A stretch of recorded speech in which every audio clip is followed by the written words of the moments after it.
warahmatullahi wabarakatuh. Salam kreatif, salam sehat buat semua. Ketemu lagi sama Ogut di part kedua tentang PC Gaban. Jadi akhirnya Ogut di sini ingin mencoba untuk rakit CPU dengan ala kadarnya buat gantiin dalamannya si PC Gaban ya. Dan kemarin-kemarin tuh ada yang nanya ya, Gaban tuh apaan sih kak? Nah ini ya, yang namanya Gaban.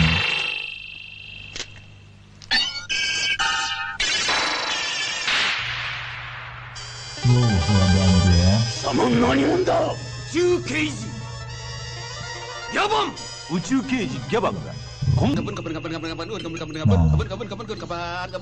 Nah itu Gaban Indonesia nih, versi Warkop nih. Tuh, keren kan? Emang parah banget sih ini, emang dalam banget ya. Kalau dia masih umur 3-4 tahun lah ya, Gabannya. Nah itu kalau Gaban Indonesia kayak gitu tuh, berantemnya sambil muter sampai musuhnya pusing. Nah jadi kenapa sih sebutannya sebagai Gaban? Nah ini gara-gara di Dufan ya. Jadi di Dufan tuh dulu ada patung yang gede banget di sana. Nah dari situlah ya mulai deh tuh ya orang-orang Jakarta kalau lihat barang yang gede tuh nyebutnya segede Gaban nih. Nah jadi begitulah cikal bakal sebutan segede Gaban tuh ya. Ya wes sekilas sejarahnya tuh. Jadi balik ke PC-nya nih. Nah di situ terlihat tuh ya ada SSD ADATA, monitor LG, keyboard. Nah itu belinya di satu toko online doang tuh. Jadi pokoknya kalau mau beli online lebih baik kita cari yang di satu toko yang ngejual banyak item yang kita perluin gitu ya. Jadi biar menghemat ongkos kirimnya. Nah ini di toko kedua nih. Di sini aku ambil MSI B450 Tomahawk. Nah ini ada notanya. Jadi di situ aku belanjanya AMD Ryzen 3, MSI B450 sama Vigen Tsunami. Nah MSI B450 ini aku beli harganya sekitar 2,15 ya. Dan semua harganya ini harga di tahun 2019. Jadi emang agak cukup tinggi nih harganya dulu nih. Kalau sekarang sih udah pasti turun deh harganya nih ya. Nah di sini sekalian unboxing lah ya. Jadi dalamannya standar lah ya, ada kertas promosi, garansi, CD drive, manual book, seng penutup tuh tadi, seng penutup. Nah ini ya penampakannya si Mobonya nih emang keren banget. Jadi kelihatan banget, solid banget. Ini pokoknya bener-bener beda banget sama motherboard zaman dulu ya. Jadi kalau zaman dulu tuh ada yang warna hijau, merah, tuh terusnya perintilannya banyak banget tuh apa? Ya komponennya banyak banget. Nah kalau di sini kayaknya solid gitu ya, jadi rapat, terusnya lebih rapih lah, lebih padat lah, kira-kira gitulah. Ya namanya juga udah berapa tahun gitu ya baru lihat. Nah di sini aku coba buka webnya di MNC. Nah ini ada yang rese tuh ya, Tomahawk Max yang tadi tuh. Nah yang paling bawah nih yang aku pakai. Nah jadi kalau mau coba rakit komputer sendiri ya, menurut aku tuh kita harus cari tahu dulu motherboard yang bakalan kita pakai nih, agar kita bisa tahu ya nantinya mau di-upgrade kemana lagi gitu. Nah di sini prosesornya tuh bisa sampai ke Ryzen 9. Nah di sini lebih detail lagi. Jadi kita biar bisa tahu gitu kompatibelnya sama motherboard ini apa aja.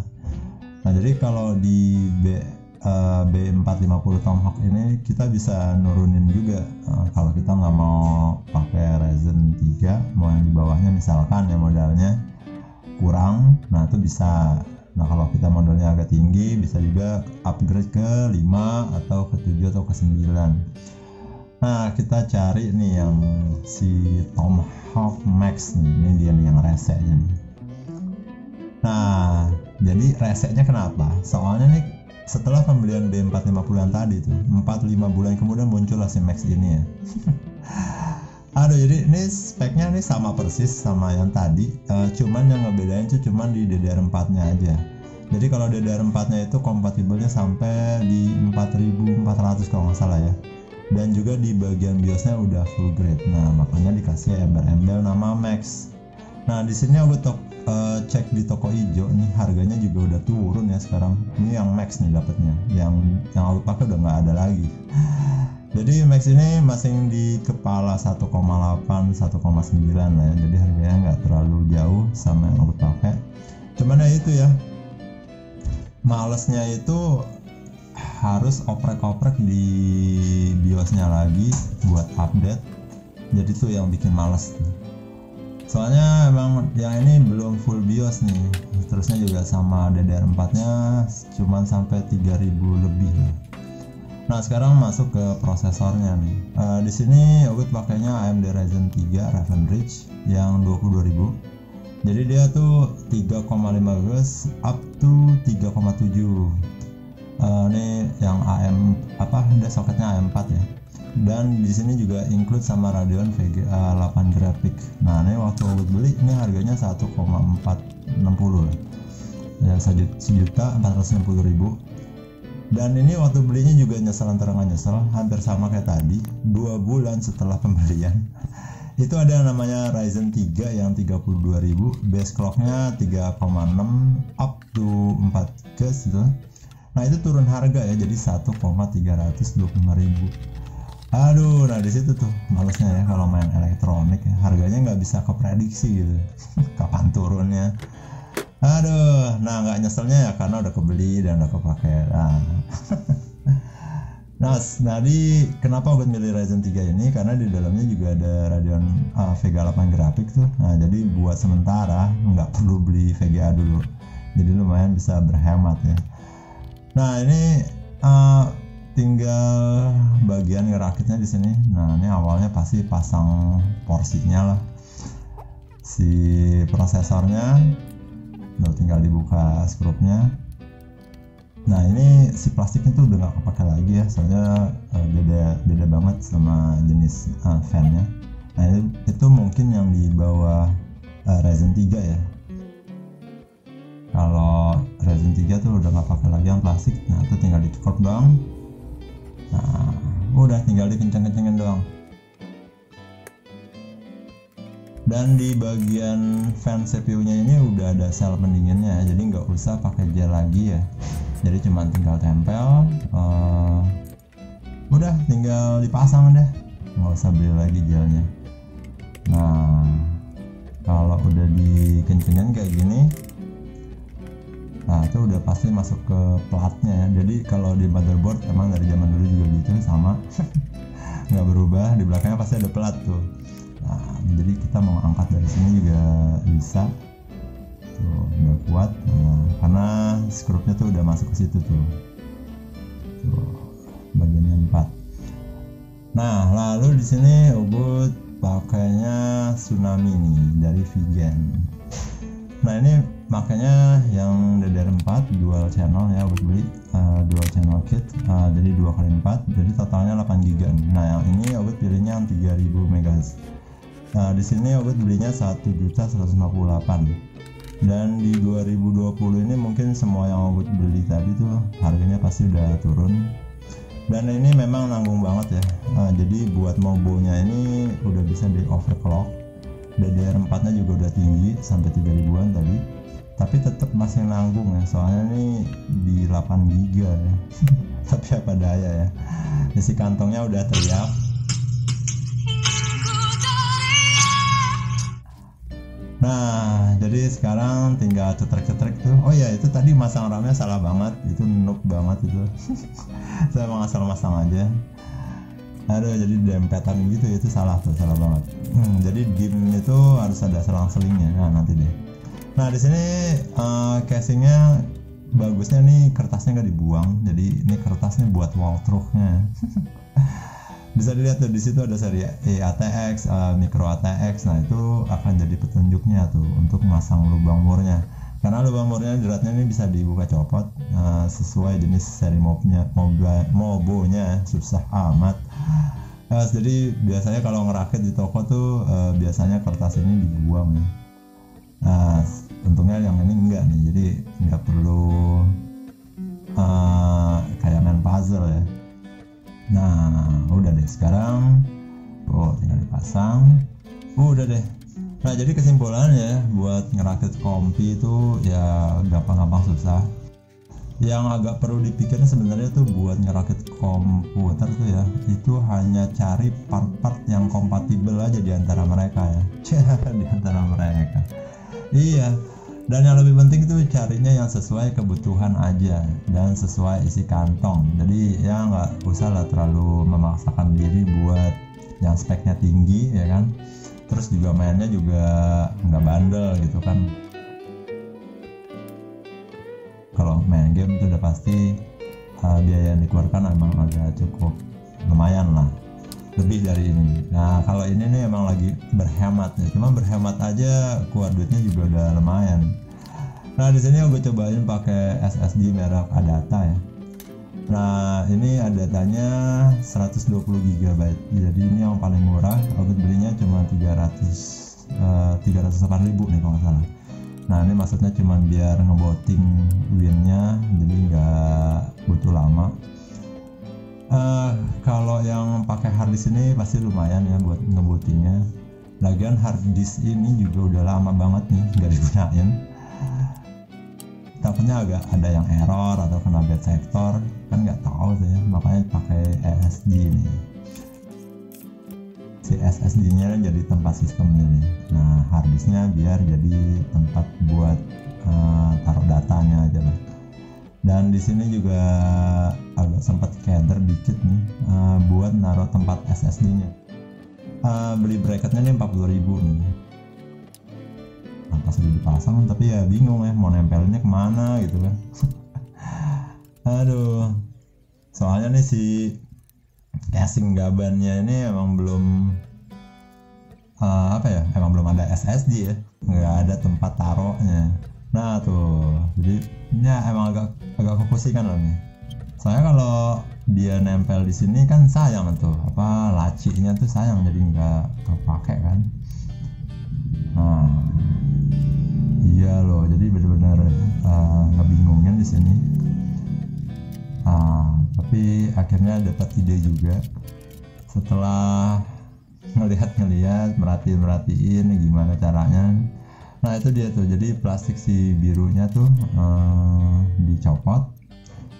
Nah lalu di sini aku gunain sama M3 itu ya. Kok M3? 3M terbalik. Nah udah deh. Jadi kalau udah dilakban ini solasi bolak-balik. Soalnya kan SSD ini enteng banget ya. Jadi pasti gampang banget nempelnya, terusnya juga pasti kuat lah. Soalnya enteng dia. Nah kan kalau kayak gini bagian bawah juga kerekat, bagian samping atas samping bawahnya juga kerekat. Nah udah, jadi nggak usah pakai mur lagi. Nah itu kan jadi raknya tuh masih bisa dipakai tuh. Nah aduh sempet bingung tuh. Nah akhirnya semua udah dipasang. Nah sekarang tinggal masukin kabelnya nih. Ini power supply-nya nih TX 650 watt ini dari Corsair ini emang cukup dahsyat banget ya, dia true. Terusnya juga kabelnya juga solid banget tuh, bisa kelihatan udah kayak ular. Oh iya, di sini nih aku ketemu kendala ya. Jadi fan yang zaman dulu ini dia tuh mintanya 3 pin ya. Nah tapi sedangkan di motherboardnya ini mintanya 4 pin nih. Jadi agak cukup bikin keder nih di sini. Milih yang mana gitu ya. Nah soalnya kalau nggak salah nih kan, kalau kabel warna merah tuh pasti power ya. Nah jadi kita tinggal cari yang mana nih powernya nih. Kalau udah ketemu enak nih. Nah tapi kalau di sini ini masih ngetos-tosan nih. Nah jadi tahunya pasti dia ada di tengah-tengah. Nah, makanya di situ aku pilihnya yang tuh di bawah, jadinya aku pilihnya kayak gitu. Nah ini masih nggak tahu nih nyala apa enggak, bener apa enggak naruhnya. Sumpah nih bener-bener nggak tahu nih. Aduh. Udah selesai. Nah lalu kita masukin lagi kabel-kabel yang lain. Nah di sini masukin kabel CPU-nya. Ini dia biasanya 6 pin ya, adanya di atas. Nah tuh. Udah, itu termasuk kabel power ini ya. Lalu udah deh, tinggal apa lagi ya di sini. Pasang-pasang lagi kabel-kabel yang tercecer ya, kayak kabel ini kabel audio deh kalau nggak salah nih di bawah ini ya. Nah, lalu nanti habis dari sini kita pasang-pasang lagi kabel yang tercecer lainnya, kayak power dari casing, terusnya dari hard disk. Nah, kabel-kabel itu dimasukin, ya pokoknya gampang lah sebenarnya ya.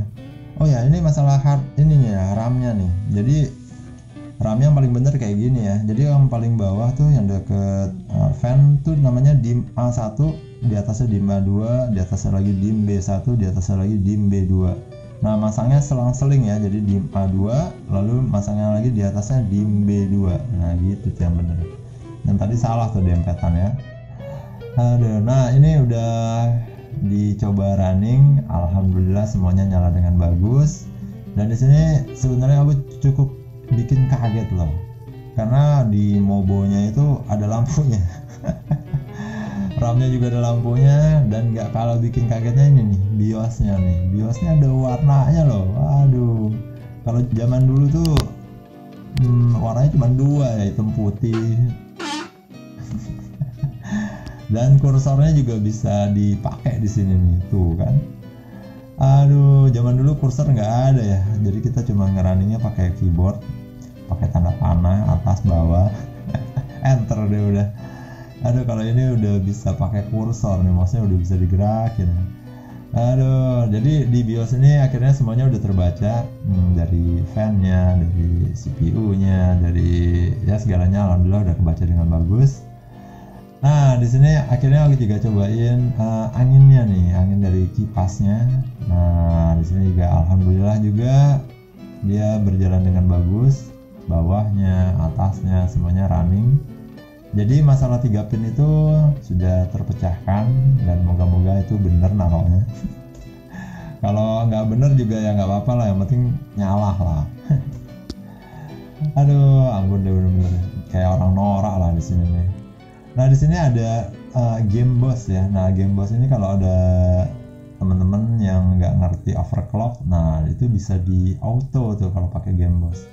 Nah, di situ bisa kebaca tuh ya, ada DIMM A2 yang kebaca. Oh, ini fan-nya nih. Ini karena fan-nya mungkin ya, karena pakainya 3 pin jadi nggak terlalu maksimal lah ya. Ini sayang sih nih, kameranya silau ya, di putih gini ya. Nah, ini M-Flash nih. Ini M-Flash yang gunanya kayak buat ngupdate BIOS ya. Nah, ini sebenarnya di sini aku kelak-klik di bagian ini asli nggak ngerti mau ngapain. Iya bener loh.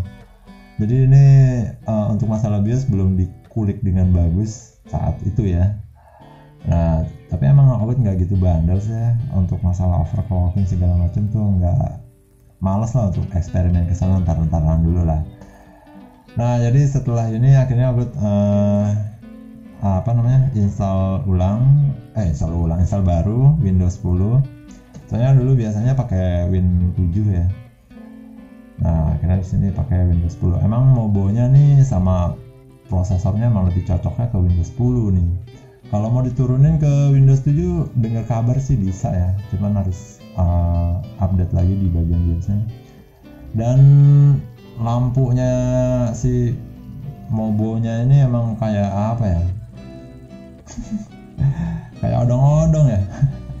Iya, soalnya percuma juga nih. Soalnya nih casingnya tutupannya tuh nutup ya, bukan yang kayak zaman dulu sekarang gitu ya, yang bening, yang dari Mika. Jadi percuma juga nih ada lampunya, nggak kelihatan ya.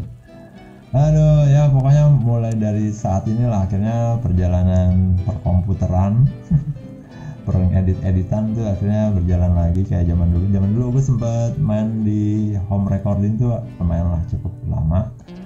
Nah, akhirnya gara-gara nih ngerakitnya lockdown gini kan nggak ada kerjaan, ya akhirnya ke komputeran lagi ya. Nah, sebenarnya di sini Obet agak-agak cemas nih waktu pengen upload ini video, agak-agak sedikit khawatir kalau yang punya PC ini ternyata nonton terus ada yang wih itu PC gue nih. Sini gue ambil. Waduh, Amsyong nih awak nih. Iya. Aduh, jadi semoga masih bermurah hati yang mempunyai PC untuk meminjamkan sama gue. Ya, jadi terima kasih buat semua, semoga video ini ada yang bermanfaat. Terima kasih untuk yang support. Be kreatif, salam sehat buat kita semua, dan be rock and roll, and assalamualaikum warahmatullahi wabarakatuh. Thank you.